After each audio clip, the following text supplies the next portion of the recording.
আলহামদুলিল্লাহ আমরা অবশেষে আমাদের পাট কাটার কাজ শেষ করতে পারলাম। দীর্ঘ কয়েকদিন যাবত একটানা পাট কাটার পরে আজকে আমরা পাট কাটার কাজ শেষ করলাম। আসসালামু আলাইকুম, আশা করি সবাই ভালো আছেন, সুস্থ আছেন। আমি আল্লাহর রহমতে ভালো আছি, সুস্থ আছি। তবে আমাদের কাজের চাপ এত পরিমাণ যে কোন রকম বেকার সময় বা ফ্রি সময় বের করার মতো সময় হচ্ছে না। অল টাইম আমাদের কোনো না কোনো কাজের মধ্যেই থাকতে হচ্ছে। আর পাটের এই সময়টা মানে এই সিজনটাতে কাজের প্রেশার একটু বেশিই থাকে। দেখা যায় যে সকাল সন্ধ্যাও কাজ করতে হয় আমাদের এই জমিতে বা মাঠে। আর গত 21 দিন যাবত আমাদের একটানা পাট কাটার কাজ ছিল, আর ফাইনালি আমরা আজকে পাট কাটার কাজ শেষ করতে পেরেছি। একেবারে সকালে ঘুম থেকে উঠে আমাদের যে এই যে বর্ষার পানি এসেছে যে জমিটাতে, সেই জমিতে আমরা প্রথমে পাট কাটার কাজ সম্পূর্ণ করি। আমাদের এই জমিটাতে আলহামদুলিল্লাহ পাট অনেক ভালো হয়েছে, তবে অনেক পাট এলোমেলো ভাবে পড়ে গেছে এবং অনেক পাট শুকিয়ে মারা গেছে। তাও আলহামদুলিল্লাহ অনেকটাই ভালো হয়েছে এই জমির পাট। আর এই জমির পাট কাটা সম্পূর্ণ করার পরে আমাদের লাস্টের যে জমিটা আছে ওই জমিতে আমরা পাট কাটার কাজ শুরু করি। আর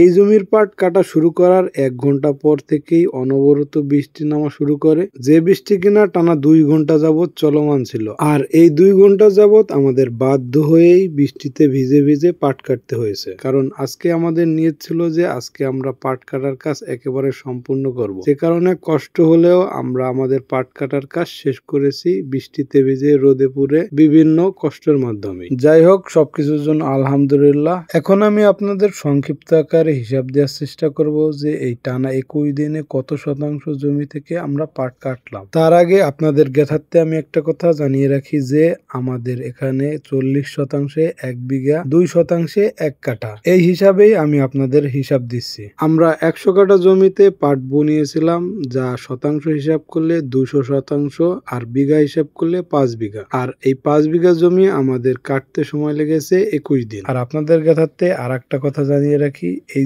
যে 5 বিঘা জমি, তার মধ্যে মাত্র 14 শতাংশ মানে 7 কাঠা জমি আমাদের নিজেদের, আর বাদ বাকি যে জমিগুলো সবগুলোই আমাদের লিজ নেওয়া। যাই হোক, আলহামদুলিল্লাহ এবছরের মতো আমাদের পাট কাটার কাজ সম্পূর্ণ করলাম এবং পাটের অন্যান্য কাজ এবং অন্যান্য প্রসেসিং দেখানোর চেষ্টা করব সময় এবং সুযোগ অনুযায়ী। আসলে সময়ের কথা কেন বললাম তাও বলি, আমি যদি ভিডিও চক করে পড়ি তাহলে দেখা যায় যে আমার কাজ আগায় না, আবার কাজ আগাইতে গেলে ভিডিও করা হয় না। তাই বললাম যে সময় এবং সুযোগ অনুযায়ী আমাদের কৃষির ভিডিও দেওয়ার চেষ্টা করব ইনশাল্লাহ। ততক্ষণ অবধি আপনারা ভালো থাকেন, সুস্থ থাকেন এবং আপনাদের চারপাশে মানুষকে ভালো রাখার চেষ্টা করেন ইনশাল্লাহ। আর হ্যাঁ, ভিডিওটা যদি ভালো লাগে অবশ্যই আপনার বন্ধুদের সাথে শেয়ার করতে পারেন এবং আমাদের লাইক কমেন্ট করে পরবর্তী ভিডিও বানানোর জন্য কিছুটা হলেও আমাদের উৎসাহ জাগাতে পারেন এবং আমাদের সঙ্গে থাকতে পারেন। হয়তো আপনার কোনো না কোনো উপকারে আসলেও আসতে পারি। তাই আমাদেরকে সাবস্ক্রাইব করে রাখুন, ফলো করে রাখুন। ধন্যবাদ। আসসালামু আলাইকুম ওয়া রাহমাতুল্লাহি ওয়া বারাকাতুহু।